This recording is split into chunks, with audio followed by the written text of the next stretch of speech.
So David, you look like the most conservative, well-mannered, like put together young guy like that you could possibly come across. And then you come here and tell me like you're a drug addict. It's really, even though I hear you say that, it's like, and even though I know what that means, it's like really hard to picture that. So how in the world did you get involved in that whole mess? It started at a pretty early age. When I first, around 13, when I first drank or had drugs, I found out that it made me a different person. I went from being a very reserved, shy guy at parties or in school even, and when I drank for the first time or smoked weed for the first time, that went away. I wasn't that shy person anymore, and I could be the guy dancing on top of the table in the middle of a party. So at an early age, I had this sense that I wanted that to become this person I thought in my mind I needed to be. Okay. What kind of family did you come from? Like, what's your family background? Really good. I came from a very reserved Christian, grew up in a Presbyterian church family. They took me multiple times a week. They were very involved. I'd say I didn't go through any like traumatic events growing up. I mean, I had everything that I needed and more. I was given a lot of things too. And I was also shown a work ethic at a young age where if I did want like the new Nintendo that was coming out, I had to go to my dad's store and work for that. And I started working for him at age 12 when I'd sweep the floors, mop the floors, help with inventory, stuff like that to earn those extra things that I wanted. But no blow-ups. Like even as a kid, I can't remember my family ever, my mom and dad never raised their voice in front of me. Like I'm sure that they had their issues, but they would do that behind closed doors. Like we never saw that as kids. So it was like you came from a really good family. Definitely. Okay. So even though you came from a good family, you still just struggled a little bit with being sort of shy, maybe a little socially anxious. Yeah, I would say anxiety. Anxiety. And that's something that my mom definitely had. She's a very shy, anxious person. So I think that was kind of passed down to me. And I have a little bit more of my dad's personality. I'm a little more outgoing than my mom is, but I'd say that anxiety carried over and it didn't sit right with me. Okay. And I found drugs and alcohol that would mask that a little bit. I didn't have to worry about that feeling anymore, that tingling or... Fixed it. It fixed it. Missing piece, like It you hear did. in so many stories. Yeah. Okay.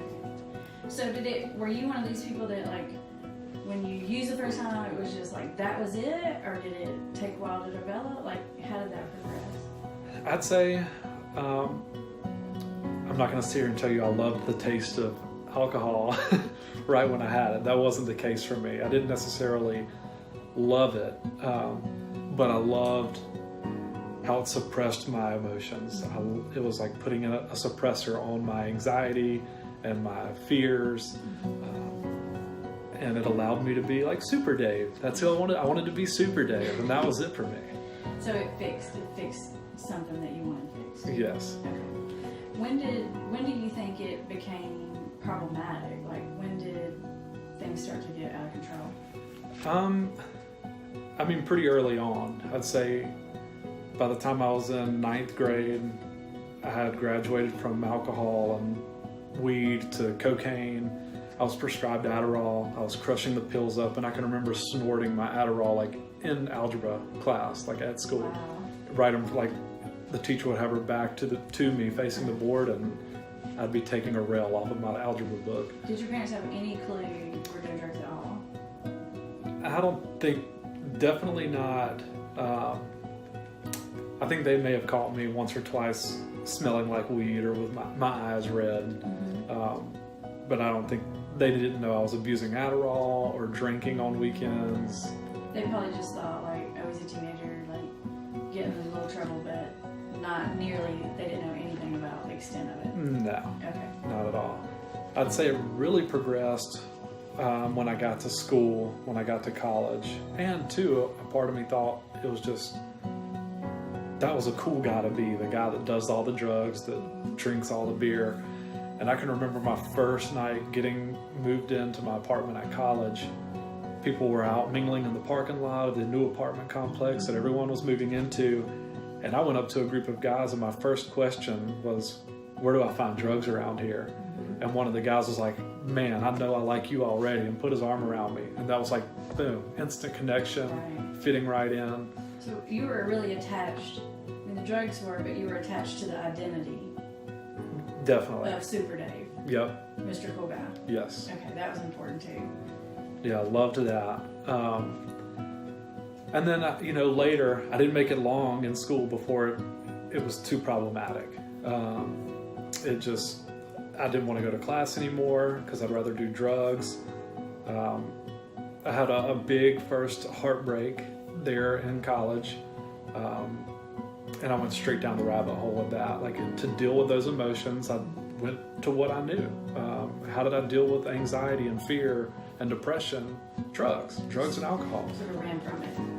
But it really ramped up there at that point. I went from, because at that point I discovered Oxycontin. I discovered opiates, and I loved it. I loved downers. I wasn't much of an upper guy, which I think I did that to be cool or to seem cool back in high school. Dave might do, or Super Dave might do that to be cool, but you didn't like the effects of that as much as the other. I was much more of a downer guy. So when I found Oxycontin, it took one time and I loved it. It wasn't like alcohol. It wasn't like... So it was kind of a love at first sight. Yeah, and weed kind of was too, but Oxycontin much more so. Okay. Absolutely loved it the first time I did it, and it was an escape for me. It was my anxiety, my fears went out the window, and I could just relax. I could sleep, I didn't have to worry about anything. Those Oxycontins are awfully expensive though, aren't they? They are. That's what usually leads to the demise. How did that go for you? So I actually saw the spike of the pill when I was going through my stuff. I could get them when I first started around $30 or $40 a pill for an 80 milligram, and that would last me a while. But by the end of it, they were $80 a milligram, so it was $80 for an 80 milligram pill, and I needed like 4 or 5 of them a day. So I had to dive into that lifestyle completely to be able to afford it. That's an expensive habit. So this is kind of when you went from just trying to be like Super Dave into like, now your life revolves around like obtaining this drug, like I have to. This is survival mode, right? At this point in my life. It's gone from being cool to surviving. Yep. It's not cool anymore. It's like I have to have this to be okay. And I had my parents convinced that like they thought it was weed, and I just told them I needed weed. But when I got pulled from college, obviously it came out that the problem was much bigger than drinking and marijuana. So they started asking me questions, and I got honest with them and told them it was pills. And I tried several different methods. I tried the methadone clinics, Suboxone. That wasn't helpful for me. In fact, I just kind of dove deeper into it. How did that work out for you? Like, so those are things that a lot of people on pain pills try: Suboxone, methadone, all that kind of stuff. Why didn't that work? It got me high. Okay. I mean, it was something else I could abuse. And once I figured out that, I can get high off of this, then it goes back into an abusive relationship Still with that. the same cycle as you were. Okay. And had you talked to your parents? Were you buying methadone and Suboxone off the street, or were you going to like a methadone or Suboxone clinic? I come from a really small town, so I was going to a family doctor who was prescribing methadone to me. And did your family know that's what you were doing? Mm-hmm. So they were trying to support you. They thought this was the best way to help you. Yes. Okay. But what they didn't know is that then I was buying extra methadone off the streets, and increasing my habit and my intake of the drug. Gotcha. So that went on for a while. I mean, at some point, keeping up, especially a pain pill addiction, it's so expensive. It consumes all of your time and energy. It is a full-time job. Mm-hmm. And so you can't, eventually you stop being able to manage life and manage that at the same time. So when did that start happening for you? When did life get unmanageable, and what did unmanageability look like for you? I'd say it was a couple of years into using opiates, and just being submersed in the lifestyle of selling drugs in order to buy my drugs. I was living in a world that breeds anxiety, it breeds depression, it breeds fear, from getting mugged to, being on the cops' radar, getting caught by the Georgia Bureau of Investigation. It just instilled a lot of fear in me, and it turned me into this recluse, to this guy who was scared of the world, and not just situational. I think the drugs played a big part in what was going on in my brain as well. But for a year, I became this person who was scared to leave his apartment, who was scared to drive. I completely shut everyone out of my life. There was even a period of time where I wouldn't even look at my mom. I didn't even want to look her in the eyes. I don't know if I was ashamed of myself. I'm sure that had a part to do with it, but mostly just scared of judgment and not being good enough and being alone. And I remember a time where she would have to go get food for me and drop it off, and there were some days where I couldn't even open the door for her. She'd have to leave it at the doorstep, and I'd look out of my blinds and wait till she left, and then as soon as she did, I would go get the food and eat. I was just that scared. So it kind of is this combination of, you're already sort of naturally anxious person, and that's kind of why the problem developed in the beginning. But now you've got already this natural anxiety, and then you've probably got a little paranoia layered on top because of the effect of the drugs themselves. And that all combined with the fact that you've been living this super sketchy lifestyle where for real bad stuff happens. And so now it's not just some social anxiety, it's real crippling fear. Mm-hmm. Yeah, and if you look at the big picture, I went from taking these drugs to be Super Dave, and then I was taking these drugs and I was the opposite of Super Dave. I was a broken individual but needed that to survive. Because what happens if I don't get my fix? I get sick, and that's not fun. Nobody wants to go there. Yeah, opiate withdrawals won't kill you, but you will feel like you're dying. So a lot of times I hear people, the thing about people addicted to opiates is that they usually steal stuff or they do bad stuff to get the drug, and that part of what creates the really bad rap around this particular drug, because they're so expensive. And I hear people say I would never steal from my grandmother. I can't believe this person would do this. I would never do this. I would never do that. What do you say about that? In my personal experience, I was the opposite of what you just mentioned. I was the guy who didn't really want to steal from his friends, but I would steal from my mom and dad all day. I'd developed this mentality of what's yours is mine. You brought me into this world, and to the point I remember popping a diamond out of my mom's ring to pawn. You owe it to me almost. Yeah, almost in a very entitled mindset, selfish mindset to get my fix. Is that because were you sort of naturally an entitled, selfish person? Where does that come from? I don't think so. I feel like I was raised to know that you work for what you want. But when it comes down to not having your fix, not having your drug, it's, like I said, survival mode. It's like a life or death situation to me in that moment, where I was willing to do anything. Don't get me wrong, I would steal from my friends. I was the guy that would steal your drugs and then help you look for them and make you think you dropped them under the couch or something, and I already smoked it. But I would definitely turn to theft in those situations. So if our family members are watching this, what is withdrawal like? So when people say I had to use so I wouldn't get sick? What does that mean? Can you help us understand that? Oh man, it's hard to explain. I mean, it literally feels like death is coming upon you. Like the first time I went through withdrawals, I didn't know what was happening to me. And I just thought I was dying. Cold sweats, nauseous all the time. And just the mental part of it. And two, I was like an anxious, depressed wreck at the same time.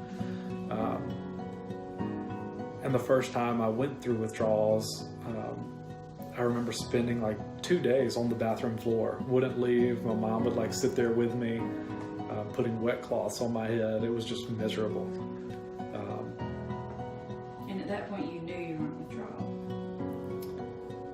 Yes, by that time, like once I'd been there for like a day, I knew that drugs had caused this. Okay. And you were trying to get yourself clean? Yeah.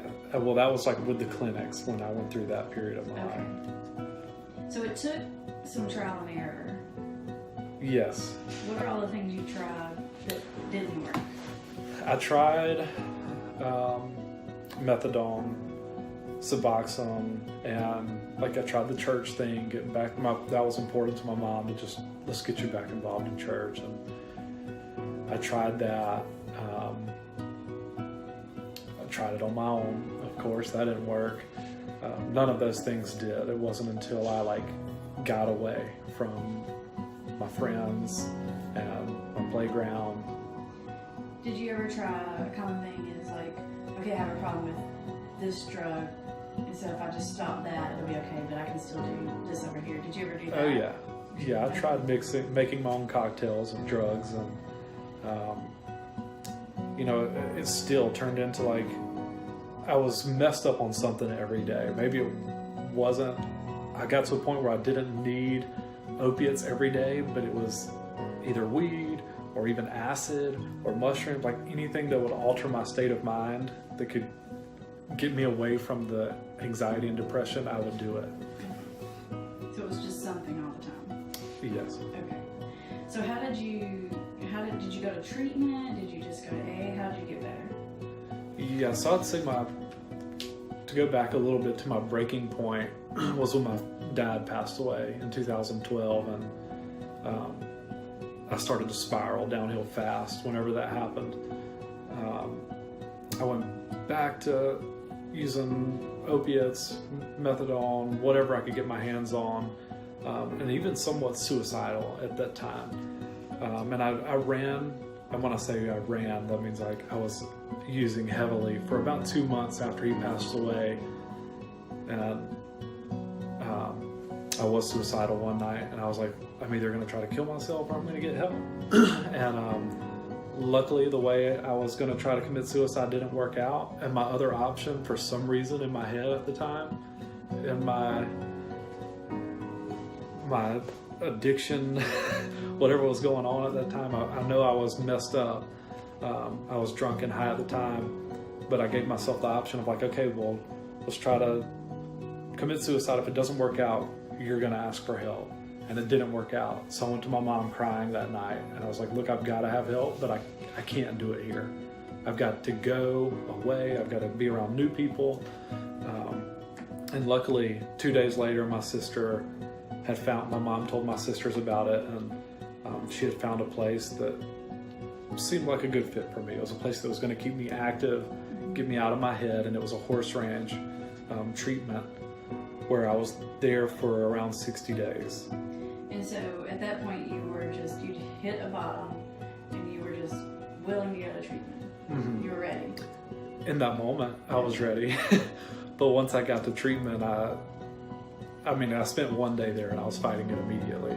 Okay. I was calling my mom saying, come get me. If you don't come get me, I'll kill myself. Wow. Like, you better come right now or I will end my life. Just throwing threats around left and right. And the one thing she had, the best card she played was like, will you please do this for me? I just lost your dad and I don't want to lose you too. And that stuck with me for a little bit while. It would keep me there for another 2 days. It's kind of her ace card. Yep, that was the ace in the hole. And it'd keep me there for like another 2 days. And then I'd call again and I'd say, seriously, now I've had enough. If you don't come get me, I'm gonna kill myself. And I'd even come up with plans. Like I'd been thinking about this of like, I was at a horse ranch and I was gonna hang myself from the rafters in the barn. Were you really making a plan on killing yourself, or were you trying to like emotionally blackmail your mom, or both? It was emotionally blackmail my mom. So you never really thought that you were going to do that? It was definitely a thought, not one that I wanted to act on, but it was mostly to get my way. And my plan was like, as soon as she comes and gets me, I'm gonna get back home and I'm gonna go get some morphine or whatever I can get my hands on. Okay. So I was definitely majority blackmail. So how long did this whole like begging to come home phase go? At least a few weeks, probably the first 3 weeks that I was there. And I would beg to talk to my mom. They didn't want to let me talk to her. Right. A lot of treatment centers don't let that happen. Did they listen in like they knew what you were doing when you talked to her? Yeah, they would like sit in the next room. Okay. But they would let me talk to her and I'd beg and beg and beg, and she'd play that card of like, please do this for me. Like, I just lost your dad. I don't want to lose you. Let's get you better. It's going to be hard. You've got to fight through it. To make me stay. And eventually, after a couple of weeks, 2 or 3 weeks, I was like, okay, I'm going to stop pressing her. I'm going to finish this, but as soon as I get done, I'm going to go back home. So it's kind of like, okay, fine, I'll do this. Yep. This is it. Yeah, I finally just gave in. I was like, okay, I'll do it, but this is it, and then I'm coming back home. Okay. But then when it got time to leave, that wasn't the case. She was like, how long were you, this was the horse ranch treatment, right? Yeah. So how long was that program? About 60 days I was there. Okay. Yeah. And when it came time to leave there, she had a different plan. My mom said, look, I want you to go to an extended care, sober living. And I just put my foot back down. I was like, no, I'm not doing it. That's not going to happen. And we went back and forth for a few days. And she played the, like, come on, please do this for me. Do it for your dad. He would want to see you getting better. And I was like, okay, fine, I'll do it, but I get to pick the place. And I got on Google at treatment and I Googled snowboarding and halfway house. Because I was like, if I'm going to do this, I'm going to have fun. I'm going to do something I want to do. And I found a place in Asheville. So I was like, all right, found one. This is it. We'll go. You need to call them. And she called them, and the guy called me and talked to me and made me feel really good about coming. He was like, look, I think you're going to love it here. You're going to get here. These guys are going to love you up and down. They're going to give you hugs. You'll have a community. And I went with it. Was it like that when you got there? It was not. I mean, I told him, I was like, look, man, I'm really anxious. I don't want to see a lot of people right when I get there. So they kind of made special plans for me. Everyone, when I got there, everyone was at dinner where I could kind of like see the place, get a feel for where I'd be sleeping. It was perfect the way they set it up for me. But not be bombarded. Exactly, Okay. yeah. And not have all of these people trying to talk to me or give me hugs. I wasn't much into that. But then it was that community of like, these guys cared about you and they picked you up when you were down and you helped pick them up when they were down. It turned into that. And I'd say it wasn't until maybe a month into that extended care or that recovery residence that I decided for myself that I wanted to be sober. What do you think was it? What made you turn that corner? I think a lot of it was seeing progress that I had made. My anxiety, my fear, it had gone down over this long period of time without drugs and alcohol. Like naturally, my body started to go back to its norm. You felt better. I felt better. I could sit in one place for longer. I wasn't just a fidgety, anxious mess. And I could feel that. I could also feel the love, the community that was there. And I could see other guys my age doing the same thing that I was trying to do and wanted the same thing. They wanted to change their life, and that wore off on me. And then I got to this point where I just thought, well, if I'm actually feeling better, why wouldn't I continue this? And that was like the big click for me, the big turning point, which isn't that hard of a thing to realize or notice. But when your head's that foggy from drugs and alcohol, it's hard to believe that you will feel better, because when you're stuck in it, it's like the drugs or the alcohol is the only thing that makes you feel better, and when you don't have them, you feel so horrible. And so when people tell you like you'll feel better, you really don't believe them. Yeah, you think that's impossible. Do you think, was there any part of it that was like, you know, when you were younger, part of it was it alleviated the anxiety, and the other part of it was wanting to be super Dave? So once you're in a different context and you're around all these other young guys, what it takes to be super Dave changes on you, right? So was there any, like, it's like peer pressure in a positive way, wanting to fit in? Did that play into your recovery at all? Yes, definitely. I mean, I didn't want to get a sponsor, but that's what everyone else was doing. I thought that was weird to go. I mean, it was like I was asking another man out on a date is to go say, hey, will you take me through the steps? That was tough, but when you see all of these other young guys doing it and getting positive results back from that, of course, you want to go try that too. That peer pressure just draws you in. So at that point, that's what you needed to do. You kind of figured out you need to do that to fit in and do what you're supposed to do. And I wanted to be that person. I wanted to change from the old lifestyle and be the guy that does right. I mean, I made it a point to like cover all of my bases when I was living in that sober living. It was to make sure my bed was made, my chore was done, even if other guys didn't do it. I wanted to be the guy that was like above and beyond. So you still had this, I want to be super Dave. Yes. But the definition of what that meant changed. Changed completely. Okay. Because you're very much a, I want to do the right kind of thing guy. Like, who you are as a person is definitely that, for sure. I think another big thing is looking back at the past, drugs and alcohol gave me an excuse. Like if people would say, oh, why did you do that last night? That was so messed up. I could say, oh, that wasn't really me. I was messed up. I'd been drinking all day. I had smoked weed last night. Come on, dude. So you didn't have to own it. You didn't have to be responsible for the behaviors you had. Exactly. How long were you in extended care? I was in extended care for around 5.5 to 6 months. And then I moved from there to a 3-quarter house for another month and a half before I moved out.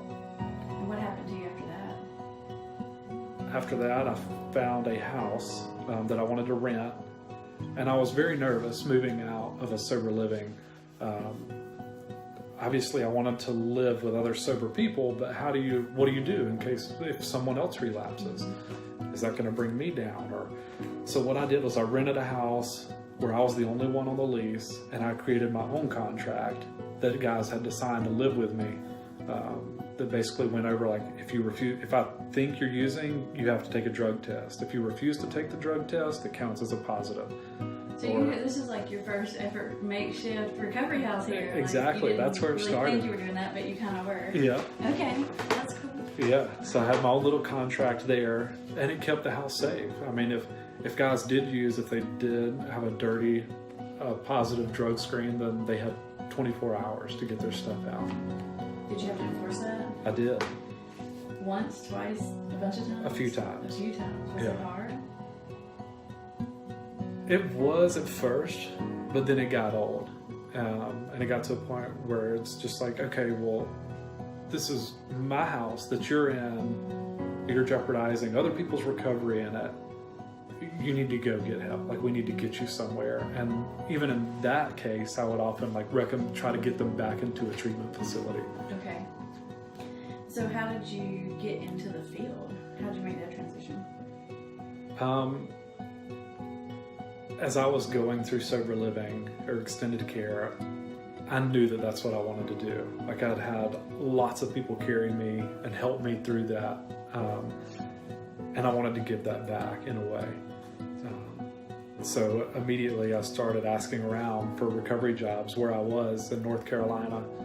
And the place where I went, they were like, yeah, you could drive for us if you want to pick guys up from the airport and help take guys to meetings and stuff. So I started there and just having recovery talk in the car and loved it.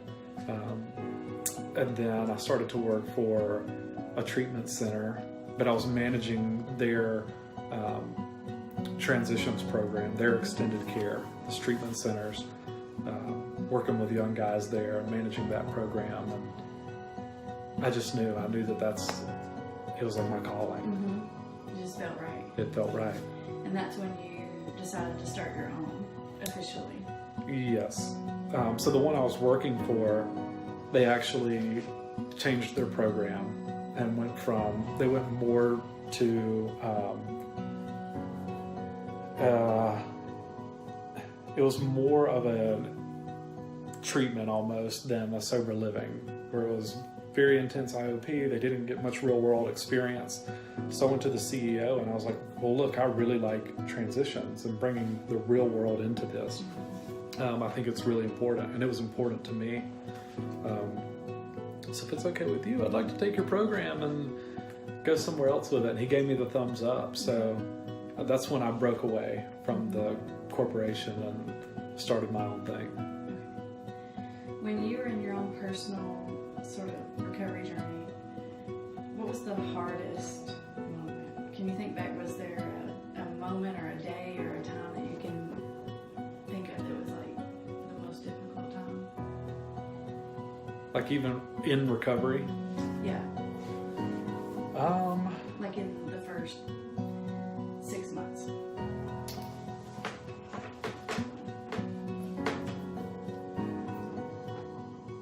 I don't know. I think for me, it was a little longer than that. I was riding a cloud for a while. Okay. I mean, well, at the very start of it was very hard when I was sending out suicidal threats to my mom to come get me. But then once I calmed down, I'd say it wasn't until around like 9 months where I started to struggle again. And for some reason, I was like, do I really want to do this? Should I go back out? Should I go try to score something tonight? But I was almost brainwashed to an extent. I'd been to so many meetings and I'd heard so many people say, just pick up a phone, call me. And my sponsor told me that over and over. And that night, I remember having a really bad night and wanting to go get some beer, just some beer to take the edge off. And I was like, well, it's just alcohol. It's not like I'm getting back into drugs. But I called him instead, and he said, stay right where you are. I'm coming to get you. And like we rode around for a while, and that was like a big moment for me that night. And it was around 9 months. And then another time where I struggled was a little bit after that. Around that 10 months, I started dating a girl, and then that first breakup was rough. And she was also sober. So like, I didn't want to go to meetings that she may be going to. It made it difficult. I didn't want to go to meetings that she may be going to because I didn't want to see her, because it hurt. I didn't even want to, I wanted to run from that. So it kind of takes your safe place and contaminates it a little bit. It did. Yeah. And I'm not saying that it's like you should never date someone else that's in recovery if you're in recovery, because there are a lot of pros to it as well. But that is something you have to consider. Yep, you definitely need to think about that, because it made it tough for me. Do you have any moments that have been the really great moments, the really good moments since you got sober? Definitely.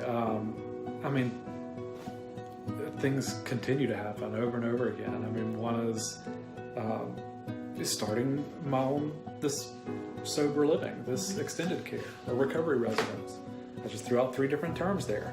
But, starting that was great for me. I just got a fiance, and that's great. These things wouldn't happen if I weren't sober. I just had a guy graduate from our program with a year. He picked up a year in the house. That's incredible. Like, those are great moments in my life that I won't ever forget for being sober. What's your best piece of advice for any young person struggling?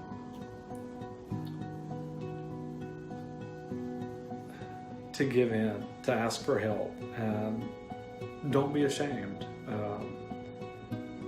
Because if you can put the energy that you put into drinking and drugging towards getting sober and bettering your life, I mean, it'll be incredible. It'll be an epic journey. What's the best piece of advice that you have for any family member of someone struggling?